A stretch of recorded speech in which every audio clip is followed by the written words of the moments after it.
Buenas tardes o lo que corresponda para cuando estén viendo este video. Bueno, que había quedado que les iba a grabar un video sobre la temática que teníamos que ver esta semana y no llegamos. Entonces voy a empezar probando con el primer video, que va a ser sobre las consecuencias así finales o terminales de la Primera Guerra Mundial.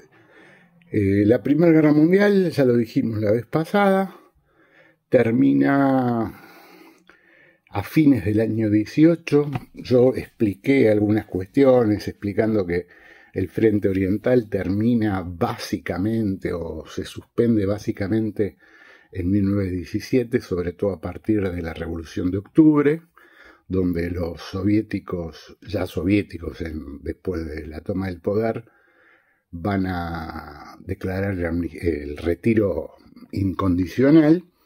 Y en el frente occidental va a continuar. Habíamos dicho el otro día que a mediados de julio aproximadamente entran los Estados Unidos en el frente occidental.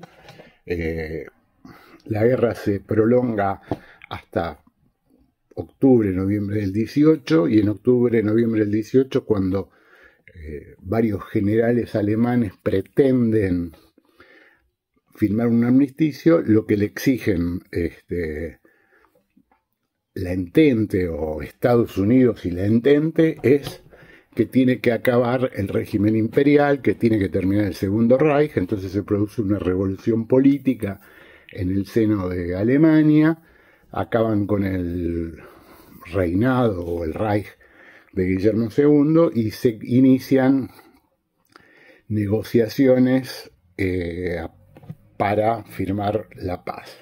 ¿Cuáles son las consecuencias? Después vamos a ver cómo se firman las paz de Versalles y los demás firmas de procesos de paz, pero básicamente quiero en este video plantear algunas cosas en función de las consecuencias de la Primera Guerra Mundial. Voy a tratar de plantear algunos números. Hay más de 9 millones de muertos y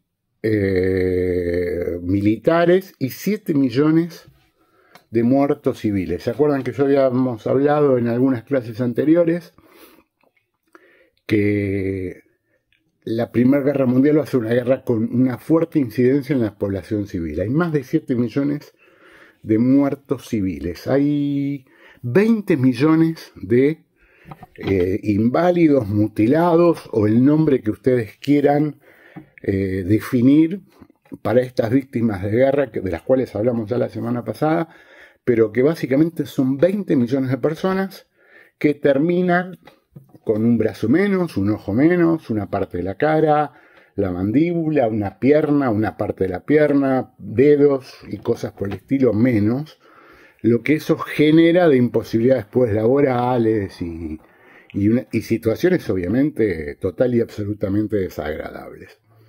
Rusia va a tener 2 millones de muertos y 5 millones de heridos, lastimados, mutilados o lo que sea. Gran Bretaña va a tener casi 1 millón de muertos y 2 millones de heridos, mutilados.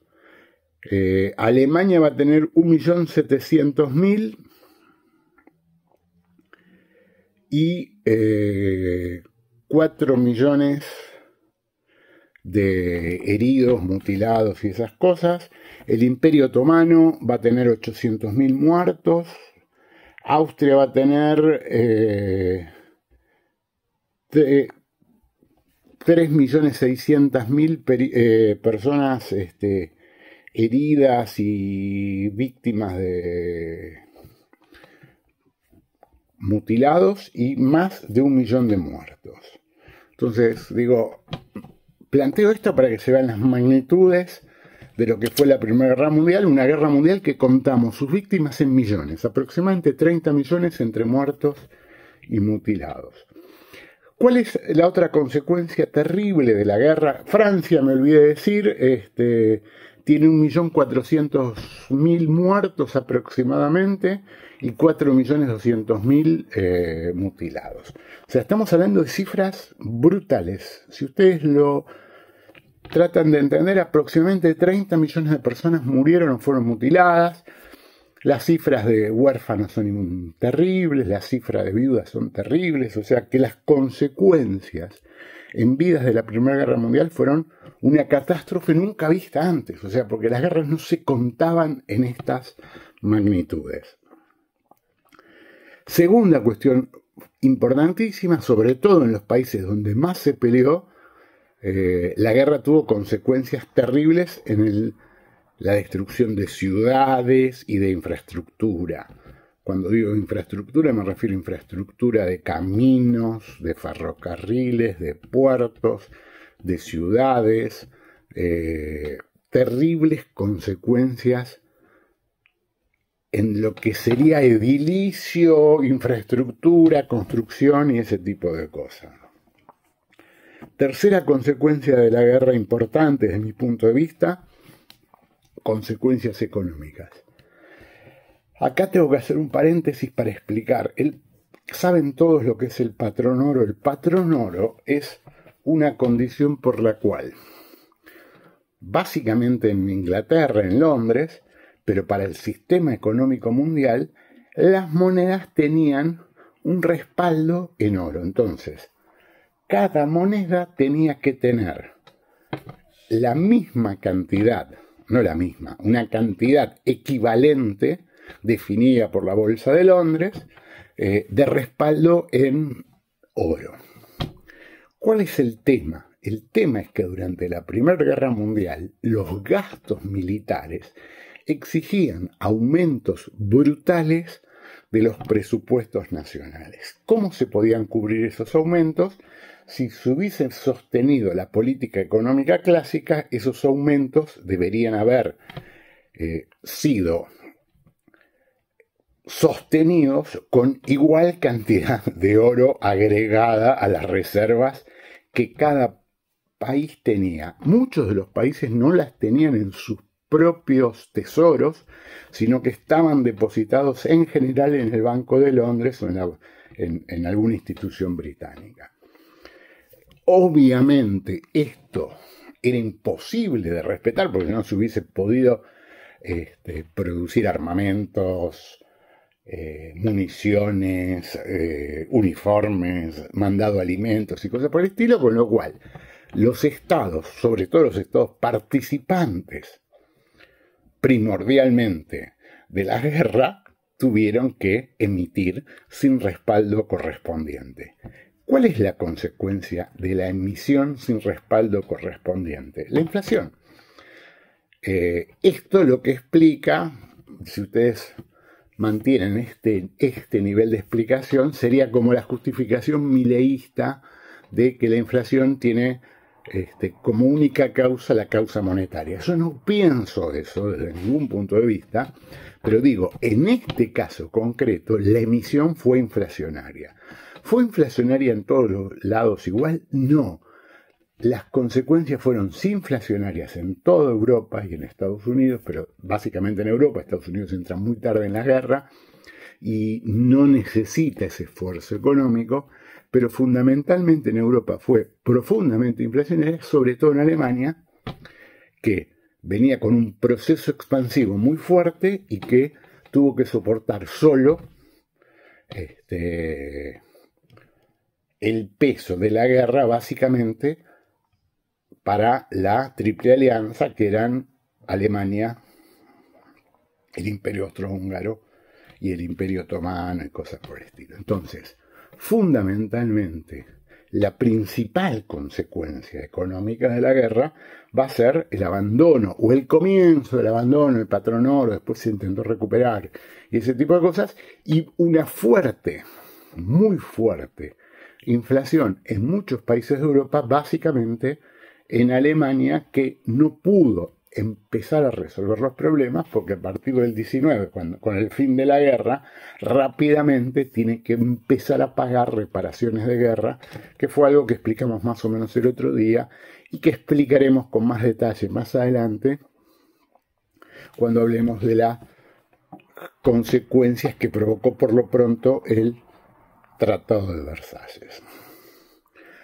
Otra consecuencia que tiene más que ver con las cuestiones políticas es que después de la Primera Guerra Mundial se disuelven, se desintegran primero el Segundo Reich. El Segundo Reich se desintegra, pero se convierte en la República de Weimar. Después vamos a explicar qué es la República de Weimar o Weimar. Pero no hay un cambio cualitativo en la integración de Alemania. Sí pierde algunos territorios, Alsacia y Lorena, y algunos territorios en el oriente que se apropiaba y que tenían que ver con lo que sería el oeste de la futura Polonia, pero no territorios históricos, salvo tampoco el histórico Alsacia y Lorena, que los había obtenido después de la guerra franco-prusiana del 70-71. Pero los que sí se disuelven de manera muy importante van a ser el Imperio Austrohúngaro, que se desarma totalmente en ese momento, se convierte en diferentes países, como claramente Austria, Hungría, aparecen nuevas repúblicas, todas las repúblicas que están entre Europa Oriental y la península balcánica, Bulgaria, Rumania, Ucrania no, porque Ucrania pertenecía al Imperio Ruso, pero digo, se produce un fuerte desarme de lo que era el Imperio Austrohúngaro, sobre todo en Europa Central y Oriental. Pierde importantes territorios que serán después parte de de Polonia, y la principal consecuencia de estos imperios disueltos va a ser obviamente el Imperio Otomano. Piensen ustedes que el Imperio Otomano venía de una presencia en todo el norte de África, aunque ya había perdido Argelia y Marruecos y cosas por el estilo, pero una gran disolución del Imperio Otomano que ya viene de fines del siglo XIX, pero que se profundiza fuertemente en este momento. En los puntos de Woodrow Wilson nosotros habíamos escuchado, ¿se acuerdan que yo había dicho la libre navegabilidad del estrecho de Dardanelos, que es el que une la parte asiática con la parte europea de Turquía? Se constituye ya el nuevo Estado turco, no la nueva República Turca se instituye, que va a tener una pequeña porción europea, que es donde está Estambul, pero que es bastante pequeña. Grecia la pierden totalmente, o sea, no les queda absolutamente nada. Sobre los Balcanes no tienen más propiedades o patrimonio territorial, y queda reducida esa pequeña porción europea y una sección bastante particular y pequeña en Asia Menor. Pierde, lo habíamos anunciado ya, lo que sería lo que sería Siria, Líbano, todas esas regiones, Palestina, Jordania y Irak e Irán, que son territorios que va a perder a manos de Francia e Inglaterra. Lo explicamos la vez pasada cuando expliqué el Tratado de Sykes-Picot. ¿Cuáles son las otras consecuencias? Aparecen nuevos estados, lo dijimos: Hungría, Checoslovaquia, Polonia. Estoy hablando solamente en Europa. Del lado de Europa Oriental aparecen otros estados: Letonia, Estonia, Finlandia, que era un protectorado ruso, pero básicamente las consecuencias son estos estados que surgen del Imperio Austrohúngaro, y Polonia, que aparece como un nuevo Estado básicamente entre Rusia y Alemania. Algunas cuestiones menores sobre la paz del año 19, el Tratado de Versalles establece determinado tipo de condiciones para la República Alemana. Uno es que establezcan una constitución, que va a ser la constitución de Weimar, que va a establecer un gobierno federal donde el presidente tenga menos injerencia, con lo cual se cree que lo que se hace es evitar el surgimiento de países más autoritarios. Obviamente eso fracasa, lo veremos en las próximas clases. Exigen la imposibilidad de que Alemania produzca armas, sobre todo armas pesadas, que el ejército alemán no pueda tener más que 100.000 hombres. Le establecen un montón de condiciones. Se establece la devolución de Alsacia y Lorena.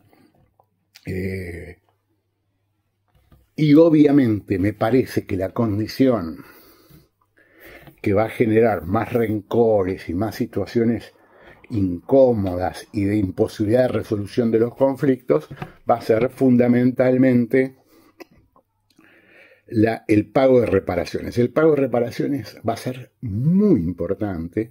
Yo creo que ya lo dije, pero si no lo digo ahora o lo repito, Estados Unidos estaba en contra de este pago de reparaciones porque Woodrow Wilson sostenía que lo que había que lograr era una paz duradera, y obviamente esto no logró una paz duradera, sino que veremos rápidamente provocó en menos de 20 años o en 20 años la Segunda Guerra Mundial. Yo creo que lo expliqué y lo dije alguna vez.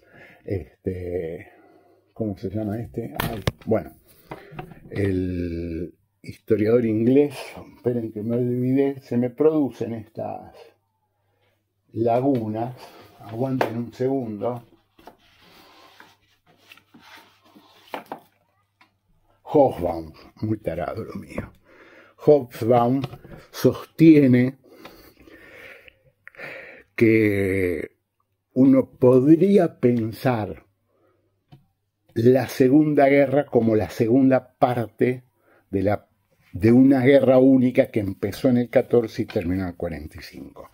Es una idea así como algunas ideas así medio hippies locas que tiene Hobsbawm, el siglo corto, el siglo largo, cosas por el estilo, pero me parece que no es una idea tan delirante. ¿Por qué digo que no es tan delirante? Porque Hobsbawm lo que plantea es que cuando termina la Primera Guerra Mundial no se resuelven los problemas que hay entre los dos grandes contendientes, la Entente y la Alianza, y que prácticamente se van a repetir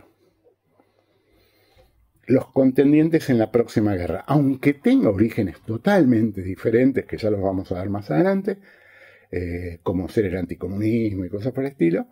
Las consecuencias de la Primera Guerra Mundial se dirimen en la Segunda Guerra Mundial. Y Hobsbawm dice, lo que pasó fue una guerra, un armisticio, una suspensión de hostilidades que duró 20 años y después continuó con la Segunda Guerra Mundial.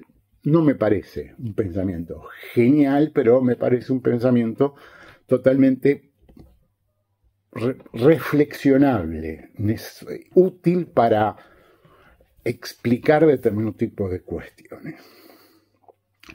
Otra consecuencia política que va a plantear la consecuencia de la Primera Guerra Mundial va a ser algo que ya había dicho Wilson, o que va a decir Wilson en ese momento, y que es el problema de crear una institución que permita la resolución de los conflictos de manera pacífica. Como ahora pretende ser la ONU, que no lo es, porque se darán cuenta que desde la creación de la ONU ha habido infinidad de guerras, la Sociedad de las Naciones tampoco puede resolver estos problemas. Está excluido Alemania, o Alemania no puede tener una participación muy importante. Esto va a llevar a que Alemania rápidamente denuncie el arreglo de la Sociedad de las Naciones, y ya a principios de los años 30 ya definitivamente la Sociedad de las Naciones había perdido absolutamente cualquier tipo de injerencia, de virtud, de importancia o de lo que sea. Para terminar, me voy a referir a 5 consecuencias más conceptuales que la que hemos dicho hasta ahora. Primero, la Primera Guerra Mundial no resuelve el problema de los nacionalismos, sino que los exacerba. Alemania va a ser el ejemplo más claro, pero también en Francia y en otros lugares se van a producir fuertes movimientos profundamente nacionalistas. En Italia, en la mayor parte de los países, el nacionalismo va a ser algo que se va a exacerbar muy fuertemente a partir del final de la Primera Guerra Mundial. Con lo cual, si una de las causas de la Primera Guerra Mundial van a ser los nacionalismos, también van a ser una consecuencia de la Primera Guerra Mundial, la exacerbación de esos mismos o de otros nacionalismos bastante importantes a partir de la década del 20. Una segunda consecuencia más teórico-ideológica, más conceptual, es que empieza un proceso que a mí me parece muy importante. No quiero hacer chistes tontos sobre esto, pero digo, me parece muy destacable, que va a ser que comienza a expandirse el fenómeno de la emancipación de la mujer. Si ustedes empiezan a pensar o empiezan a reflexionar sobre el tema, la mayor parte de los movimientos sufragistas, sobre todo europeos y del hemisferio norte occidental, van a empezar a obtener el voto femenino en este periodo. La guerra, sobre todo en Europa, por necesidad de las movilizaciones de gran cantidad de soldados que eran en general partes de las manos de obras industriales de los países más industrializados, va a necesitar la reposición de esa mano de obra, y aparece una cuestión muy importante con respecto al tema de no solo el sufragismo, sino también el rol de la mujer a nivel económico y a nivel industrial, que empieza, a abandonar solamente las actividades domésticas. Acabo de decir que hubo 10 millones de víctimas solamente de soldados y otros, dije 9 millones más 7 millones de muertos civiles, y 20 millones, casi 30 millones, o 30 y pico, casi 40 millones de víctimas totales, contando también los mutilados. Muchas de las mujeres van a convertirse en viudas, en sostenes de familia y en un montón de cuestiones que van a generar este fenómeno de integración mucho más importante de la mujer en la actividad económica.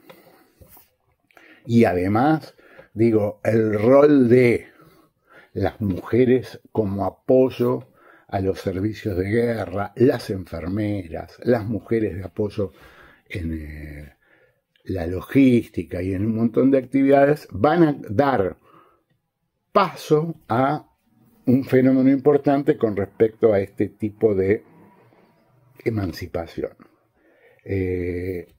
Otro avance de la Primera Guerra Mundial van a ser avances de nuevas armas y nuevas tecnologías en general, mucho más mortíferas, y tecnologías que van a empezar a cambiar totalmente la dinámica de las guerras. Aparece la aviación, aparece otra forma de lucha marítima con destructores, con naves mucho más sólidas y competitivas desde el punto de vista de la lucha naval. Aparecen los submarinos.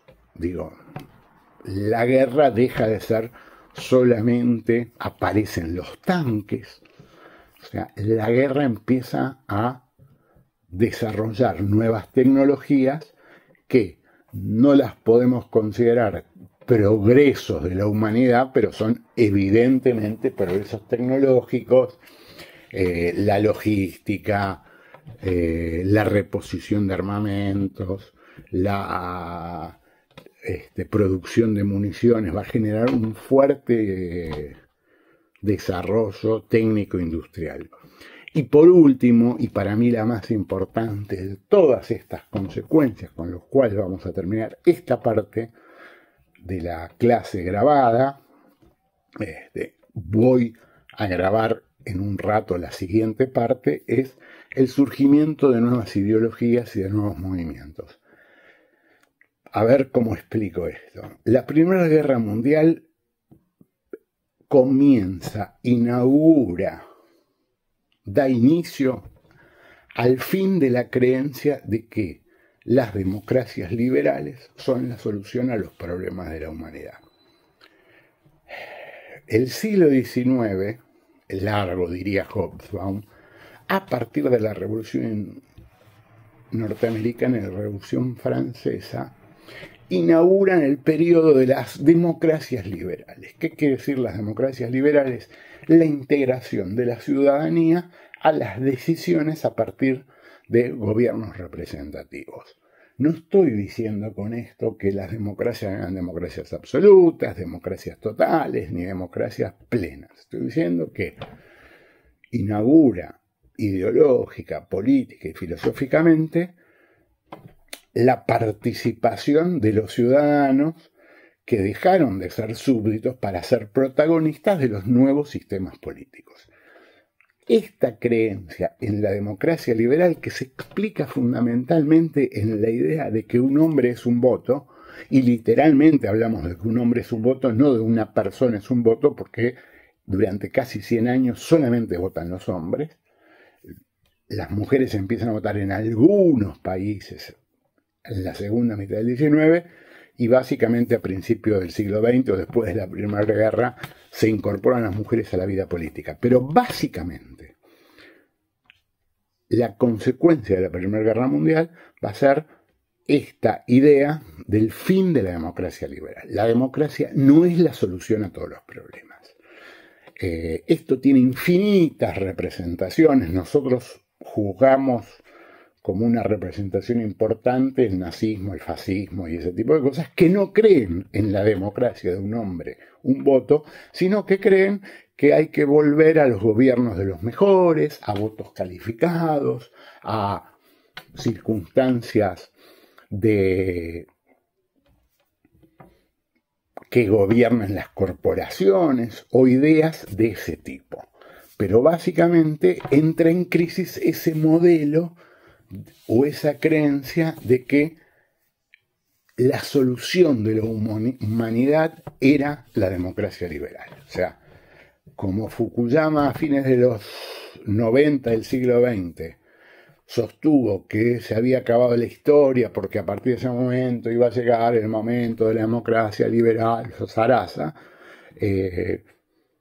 Hegel a fines del 18, principios del 19, cree que con la Revolución Francesa y las campañas napoleónicas se instalaba un nuevo modelo que iba a generar el fin de estas tradicionales contradicciones y una nueva forma de gobierno, de paz y armonía de las sociedades, cosa que no sucedió, ni la primera vez ni la segunda vez. Pero básicamente la Primera Guerra Mundial va a generar esta profunda desconfianza en las democracias liberales y va a inaugurar un periodo muy fuerte de gobiernos autoritarios. Esos gobiernos autoritarios se van a reflejar, por ejemplo, en el gobierno español de Primo de Rivera y portugués de Salazar, el salazarismo. Que son los que menos estudiamos y al que menos le damos bola, porque en general estudiamos el fascismo y el nazismo, pero son posteriores. En España, con Primo de Rivera,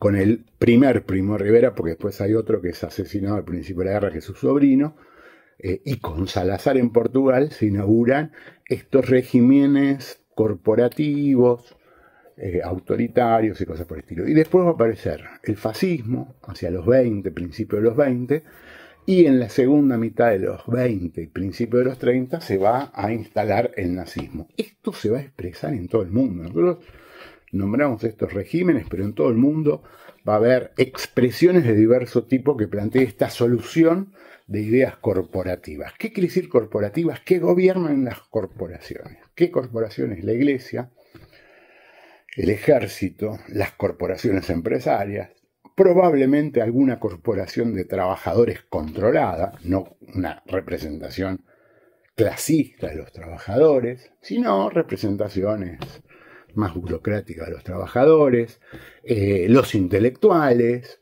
algunas sociedades de otras características, y que entre estos sectores, que serían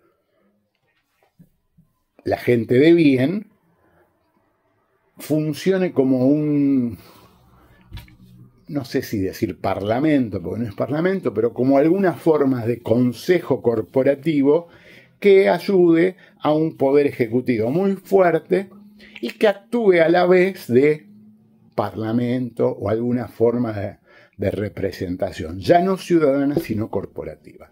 Esto va a ser lo que va a pasar, y esto se va a dar a fines de la Primera Guerra Mundial.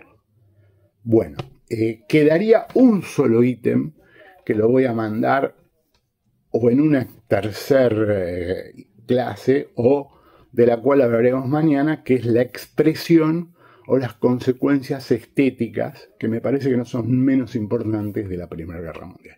Bueno, termino la clase que me iba a referir a las consecuencias de la Primera Guerra Mundial, sobre todo en Occidente, y pasamos a las consecuencias de la Primera Guerra Mundial en el frente oriental, que tienen más que ver con la Revolución Rusa, o pasamos a la Revolución Rusa en el próximo video.